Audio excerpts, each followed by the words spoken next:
오늘 아주 감미로운 무슨 콘서트장에 와가지고 노래를 들은 것처럼, 야, 우리 전세현 싱어송라이터. 예, 마치 처음 듣는 노래인데요. 이게 가사 말도 되게 좋고, 마치 그렇지 않습니까? 주님이 우리의 연인이 되어서 막 해변가에서 우리의 손을 붙잡고 이렇게 막 뛰어가는 것 같은 느낌? 그런 느낌을 주는 그런 아주 감미로운 어, 아주 찬양이었습니다. 감사하고, 예, 하나님께서 좋은 목소리 주셨는데 앞으로도 하나님께 귀하게 쓰임 받기를 기도합니다. 네, 오늘 느헤미야 두 번째 말씀의 제목은 두려우신 주를 기억하고 싸우라. 자, 요절은 4장 14절이 되겠습니다. 함께 읽어보죠. 네, 시작. 내가 돌아본 후에 일어나서 귀족들과 민장들과 남은 백성에게 말하기를 너희는 그들을 두려워하지 말고 지극히 크시고 두려우신 주를 기억하고 너희 형제와 자녀와 아내와 집을 위하여 싸우라 하였느니라. 아멘. 기도하겠습니다. 하나님 아버지 감사합니다. 저희들을 참 죄와 사망에서 예수님의 십자가 대속의 피로 구원하여 주시고 주님의 자녀 삼으시며 이 시대 주님의 나라 확장과 주님의 교회 공동체 재건을 위해 에스라와 느헤미야처럼 쓰시는 것을 감사합니다. 저희가 주님의 부르심을 쫓아 살아갈 수 있도록 은혜와 믿음을 부어 주시기를 기도합니다. 이 시간 예배를 허락해 주셨는데 주님의 말씀을 듣게 하시고 주님의 임재를 체험하는 복된 시간 되도록 도와 주시옵소서. 감사하며 예수님의 이름으로 기도합니다. 아멘. 바벨론에서 3차 귀환자들을 데리고 느헤미야가 예루살렘으로 와 성벽을 재건하기 시작했죠. 지지난주 3장 말씀서부터가 그렇게 시작되었습니다. 성벽을 재건한다는 것은 나라를 지키고 민족의 위상을 되찾는 일입니다.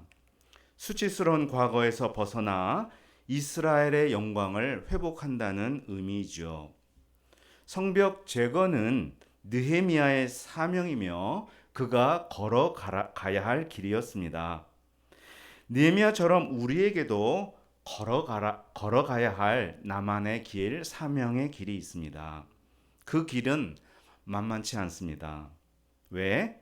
대적하고 방해하는 세력이 있기 때문입니다. 그래서 우리는 느헤미야처럼 싸워야 하는데요. 선천적으로 싸우는 것을 우리 다 싫어하지만 그래도 싸워야 됩니다. 싸우지 않으면 우리는 생존할 수가 없어요. 지금 이 순간도 우리가 건강하게 지낼 수 있는 것은 백혈구가 날 대신해서 싸워주기 때문 아닙니까? 내 몸에 침투하는 바이러스와 쉼없이 지금도 싸우고 있습니다. 백혈구가 싸움을 중단한다든지 나에게 싸울 백혈구가 더 이상 없다면 우리는 곧 죽을 것입니다. 우리는 이처럼 게으름과 싸워야 되고 절망감과 싸워야 되고 각종 죄들과 싸워야 합니다. 이 세상을 살아가는 한 우리는 육체적으로만 아니라 정신적, 영적으로 싸워야 합니다. 느헤미야는 이 싸움을 어떻게 싸워야 하는지 우리에게 본이 되어준 인물입니다. 우리가 느헤미야서를 통해서 잘 싸우는 법을 배울 수 있기를 기도합니다. 느헤미야와 이스라엘이 성벽을 건축한다는 소식을 듣자 사마리아 총독 산발락과 암몬 사람 도비아가 비웃기 시작했어요. 이 나약한 사람들이 무슨 일을 하려는가? 성벽 재건이 뭐 하루 일당치기인 줄 아나? 건축할 돌이라도 있대? 애들 장난인 줄 아나 보네? 그런 성벽은 여우가 올라가도 무너질 거야. 이렇게 조롱하고 업신여겼습니다. 이때 느헤미야는 어떻게 했을까요? 대꾸하지 않았습니다. 속된 말로 투명인간 취급했습니다. 그들이 무시하면 나도 무시하면 돼요. 그들의 말에 위축되거나 영향받을 필요가 없습니다. 그리고 그들이 조롱하고 욕하는 내용 그대로 반사되어 그들이 당하도록 하나님께 기도하고 있어요. 그게 이제 여기 4장 4절 5절 내용이에요. 하나님이여 들으시옵소서. 우리가 업신여김을 당하나이다. 원하건대 그들이 욕하는 것을 자기들의 머리에 돌리사 노략거리가 되어 이방에 사로잡히게 하시고, 이렇게 기도하죠. 내가 떳떳하면 말려들 필요 없고 나머지는 하나님께 맡기면 되는 거예요. 로마서 12장 19절에 이런 말씀이 있어요. 내 사랑하는 자들아, 너희가 원수를 갚지 말고 하나님의 진노하심에 맡기라. 원수 갚는 것이 내게 있으니 내가 갚으리라. 주께서 말씀하시느니라. 그래서 이스라엘 백성은 대적자들의 공격에 일일이 반응하여 거기에 에너지를 소모하지 않았습니다. 하던 건축 일 계속하면 되었어요. 여기 6절을 보면요, 절반이나 성벽을 재건하기에 이르렀으니 이는 백성이 마음을 들여 일했기 때문이다 라고 말씀했어요. 대적자들에게 마음 쓸 필요가 없죠. 내가 할 일 마음 들여 하면 되는 거예요. 이스라엘이 감정적으로 대응하지 않고 공사를 잘하니까 산발락과 도비아가 더 막 화가 끌어올랐습니다. 그래서 이번에는 공포 분위기를 조성하는 방식으로 공격 스타일을 바꿨어요. 예루살렘을 한번 요란하게 쑥대밭을 만들어 놓자 하는 소문이 막 퍼졌어요. 이번에는 좀 약발이 먹히는 듯 했습니다. 10절을 보면 어떤 말씀이 있냐. 아직도 할 일은 많은데 힘이 다 빠져서 성을 건축하지 못할 거라는 패배감이 이스라엘 안에 형성되기 시작한 거예요. 예루살렘이 공격당하고 많은 사람이 살해당할 거라는 소문이 퍼졌습니다. 그 소문은 성벽을 건축하러 예루살렘으로 올라온 사람들 가족들의 마음을 힘들게 만들었습니다. 예루살렘에 머물러 있다가는 다 죽을 것 같았습니다. 그래서 건축하고 있는 사람들을 빨리 가족들 품으로 돌려보내달라며 10번이나 느헤미야에게 사정했다는 말씀이 있어요. 그런데 느헤미야는 어떻게 했을까요? 10번이나 막 바짓가랑이 붙들고 사정하면 어떡할까요? 느헤미야는 거기에 휘둘리지 않았습니다. 어떤 경우는 즉각 반응해주지 않는 게 도와주는 경우가 될 때도 있어요. 느헤미야는 업신여기는 대적자들에게도 반응하지 않았고 공포에 떠는 가족들에게도 반응하지 않았습니다. 대신 그는 예루살렘 성벽을 건축하고자 모인 사람들에게 칼과 창과 활을 주면서 말을 했습니다. 그 한 말이 이제 14절이죠. 14절 말씀을 우리 다 함께 읽어보겠습니다. 시작.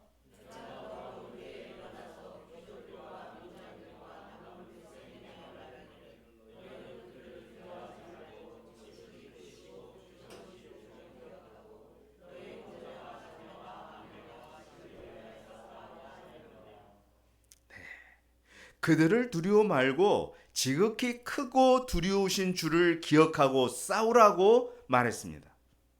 그들을 두려워할 필요가 없어요.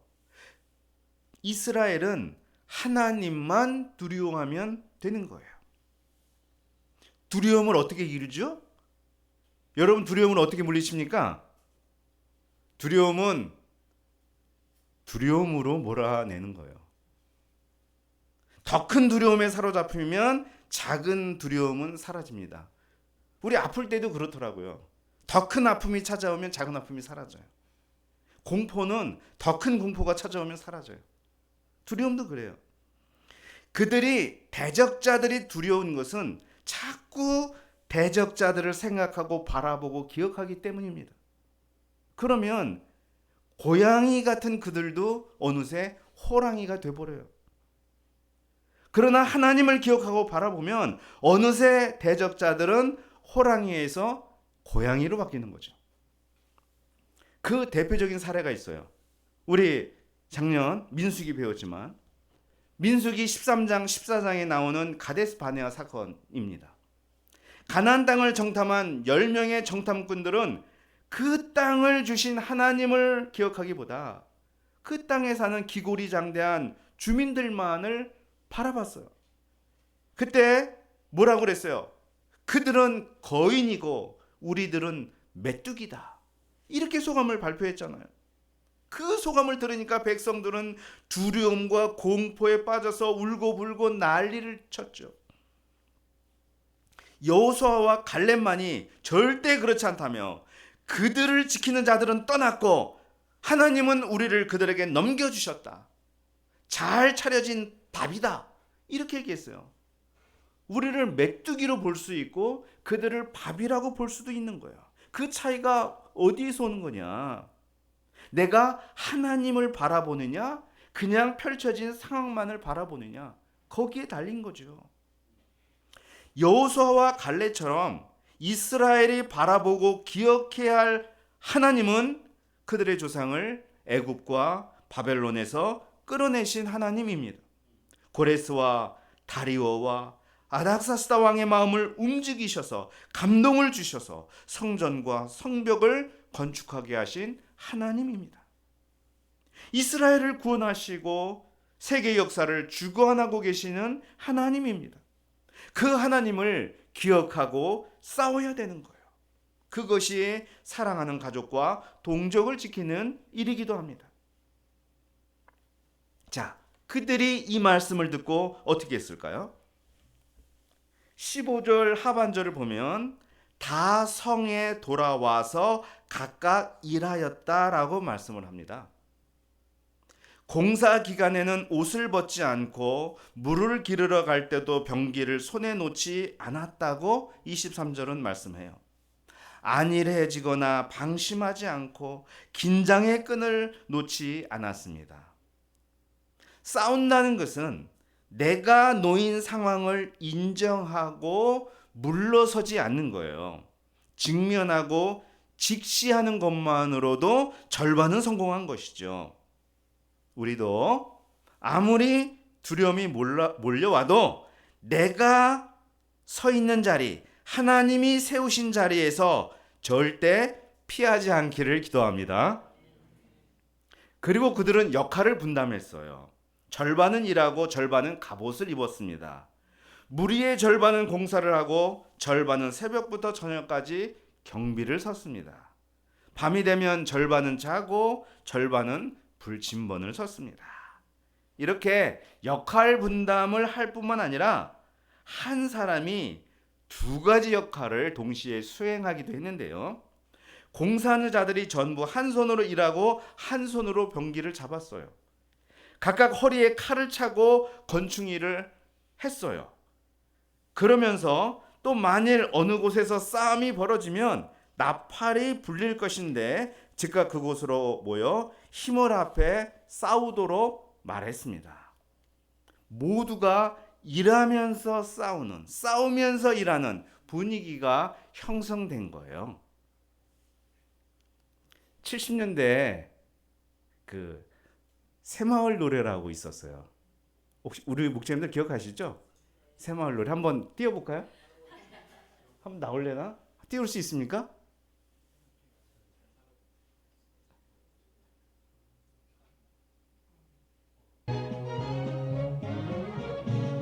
잠깐 한번 들어보겠습니다. 오랜만에.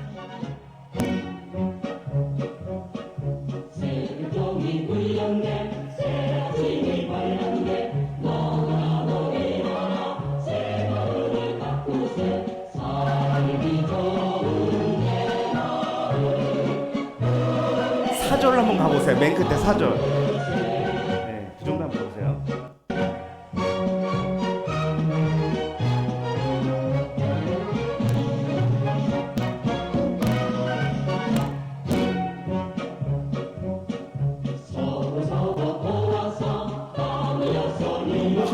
그 다음인데.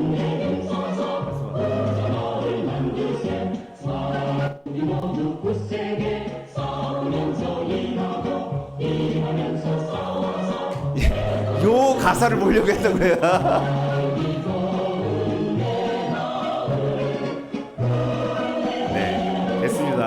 이제 예, 예, 싸우면서 일하고 일하면서 싸워서 세조국을 만드세 이런 가셨는데, 야 이거 당시 혹시 이거 느헤미야서를 보고 했나 하는 생각이 들 정도로 가사 자체는 굉장히 좋습니다. 건축하며 싸우는 두 역할에 균형을 맞춰야 되는 거예요. 우리나라가 예로부터 이런 삶에 특화되지 않았나 하는 생각이 드는데요. 우리나라 옛날 조선시대 보면 외세 많은 침입 받았잖아요. 그때 우리나라를 지킨 건 왕족이나 양반들이 아니었어요. 아시죠? 평소에는 농사하다가 전쟁이 일어나면 호미와 곡괭이 들고 싸움터로 나갔던 우리의 의병들이었습니다. 늘 두 가지를 동시에 수행을 했죠. 이것처럼 우리 중에 직장 생활만 하는 분이 없고 목자 생활만 하는 분이 없습니다. 집에선 남편이고 직장에선 직장인이고 교회에선 목자예요. 난 한 가지만 하기도 벅차다며 회피하면 안 되죠. 직장에선 업무 성과를 위해 지독한 직장인으로 살아야 되고, 집에선 자상하기 그지없는 아빠요 남편으로 살아야 되고, 교회에선 교육과 봉사에 또 탁월한 제자로 살아야 됩니다. 양면성, 다양성을 갖고 수시로 변신해야죠. 인생이 싸움의 연속이라는 것은 어떻게 보면 이런 거예요. 아버지의 역할로 가야 할 때 빨리 아버지로 가야 하는데, 여전히 직장인의 마인드로 가족을 대하면 반드시 문제가 발생합니다. 저는 상담학을 배우면서 교회에서 매우 존경받는 목사님을 아버지로 둔 자녀들이 온갖 상처로 냉소적 신앙인이 된 케이스를 수없이 봤습니다. 대부분 문제가 목사님이 가정에서도 목사로 살았다는 게 문제였어요. 가정에선 아빠요 남편으로 산 적이 없었다는 것입니다. 우리가 1인 3, 4역을 해야 하는 현실을 회피해서는 안 됩니다. 쉽게 살아가려는 마음과 싸워야 됩니다. 느헤미야는 그 일에 앞장선 거예요. 느헤미야도 갑옷을 벗지 않고 병기를 내려놓지 않고 일하면서 싸우는 일에 본을 보이고자 했어요. 이렇게 해서 외부의 적과 맞서 싸울 만한 견고한 공동체가 구축이 된 것입니다. 자, 이렇게 되자 이번엔 또 내부에서 문제가 발생을 했습니다. 항상 모든 일이 그래요. 외부의 문제가 해결되는가 싶으면 또 내부에서 문제가 터져요. 그런데 그것도 실은 공동체가 대내외적으로 연단을 받으며 건강해지는 과정에서 겪는 일인 것을 우리는 알아야 돼요. 굉장히 문제가 많은가 보다, 그렇게 보는 게 아니라 이걸 통해 건강해지는 것이다, 이거 알아야 돼요. 5장 1절을 보면 백성들이 그들의 아내와 함께 크게 부르짖으며 그들의 형제 유다 사람들을 원망하였다는 말씀이 나와요. 문제의 내용인즉슨 그런 거예요. 성벽 공사에 매달리다 보니 농사를 제대로 짓지 못했습니다.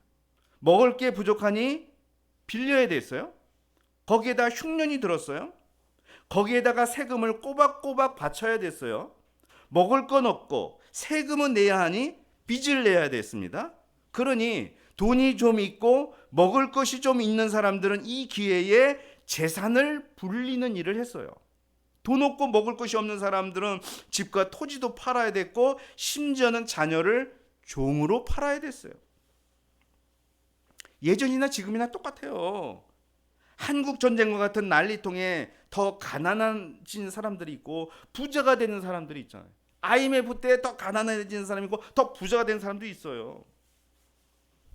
사람들은 느헤미야에게 부르짖었습니다. 얼마나 이게 참 비참하고 통탄할 일이에요. 하나님의 일을 한다고 하다가 집안이 풍비박산이 나면 얼마나 신앙의 회의가 들겠습니까?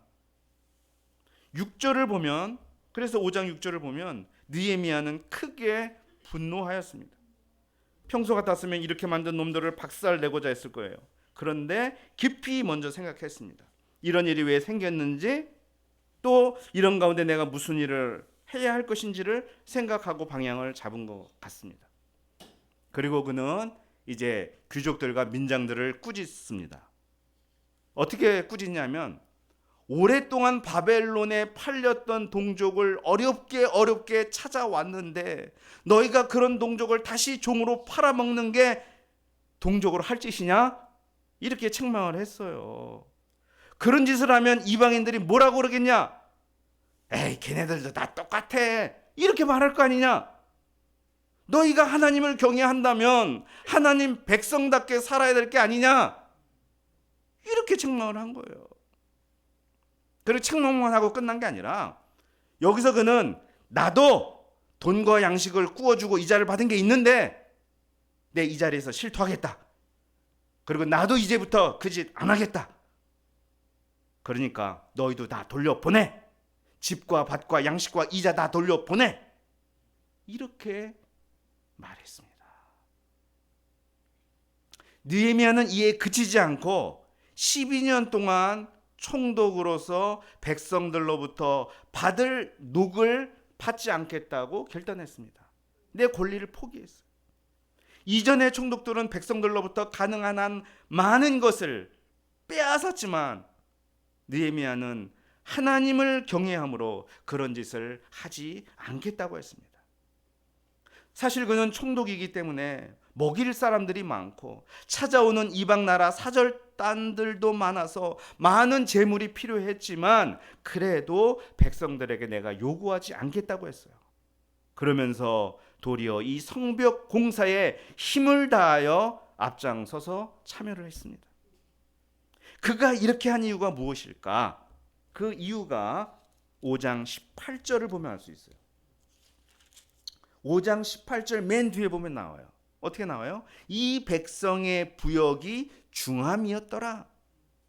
백성이 담당해야 하는 삶의 무게가 무거웠어요. 이런 그들에게 더 부담을 지울 수가 없었다는 거예요. 가끔 보면 어떤 이상한 지도자들은 어려울 때일수록 더 바치라고 막 말을 합니다. 그렇게 해서 믿음을 체험해야 된다라고 얘기합니다. 근데요, 그것은 백성이 알아서 해야 할 일이지 지도자의 입에서 나올 말은 아닙니다. 목자고 지도자라면 백성이 부담하는 삶의 무게에 눈물을 먼저 흘릴 수 있어야 됩니다. 느헤미야는 예수님을 닮은 거예요. 예수님은 목자 없는 유리방어하는 양들에 대한 불쌍히 여기는 마음으로 그들에게 먹을 것을 주었거든요. 느헤미야는 차라리 자기가 손해를 감수하고자 했습니다. 자기의 특권과 기득권을 내려놓습니다. 본을 보이고 기득권을 내려놓는 건 메시아의 성육신 정신이지요.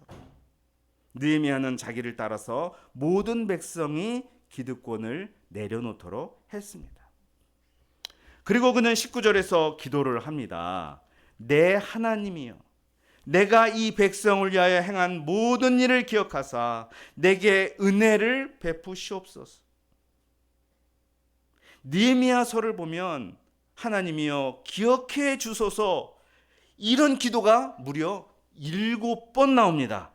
다른 서신에서 찾아보기 힘든 표현이에요.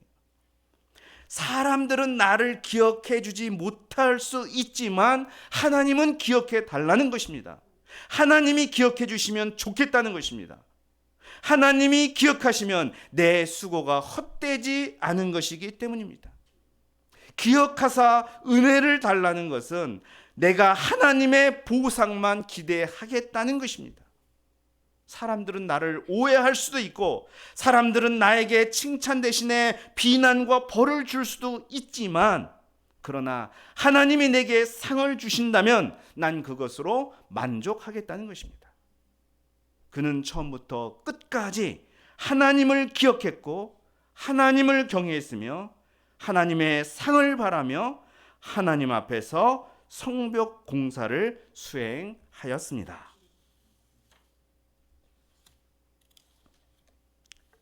우리가 산다는 것은 싸운다는 것입니다. 사람과 싸우는 건 아니에요.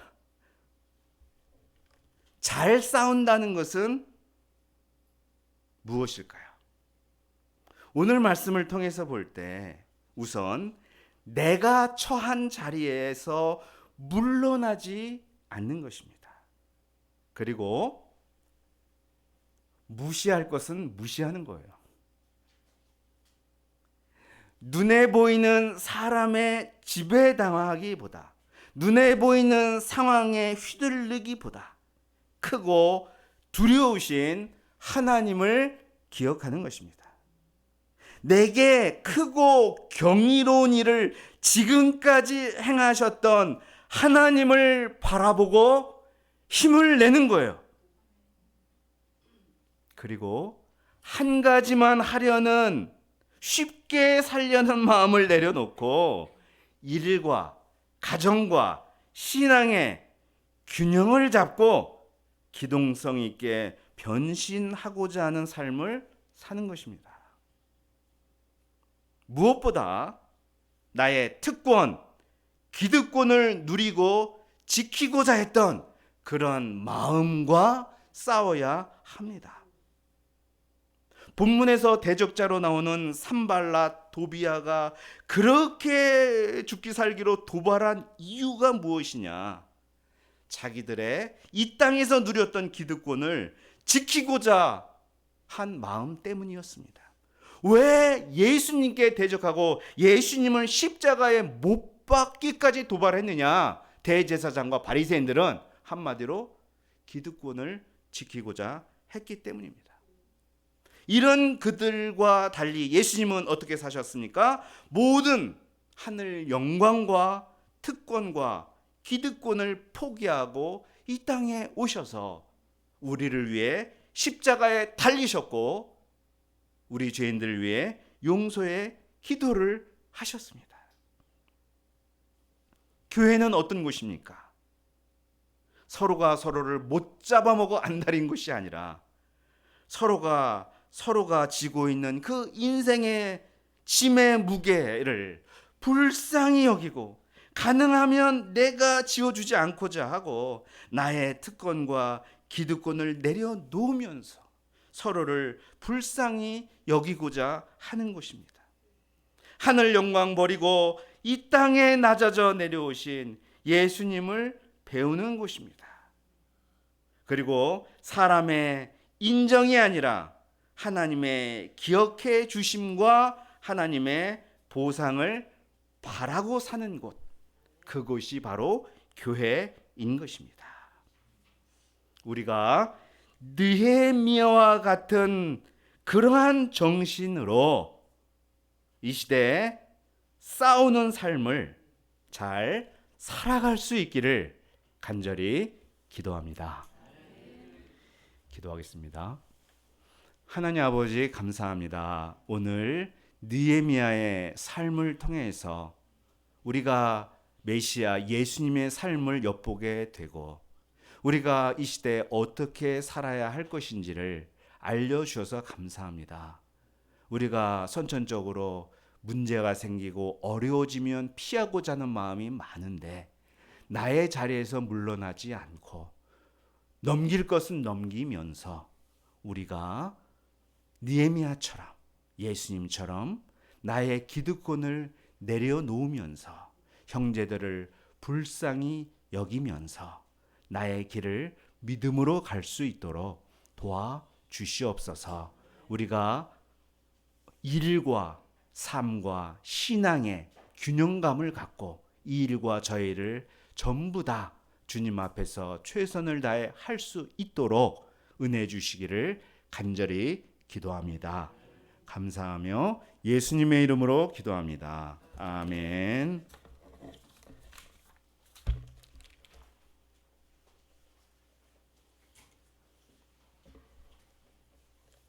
다 함께 찬송가 349장으로 하나님께 찬송 드리겠습니다.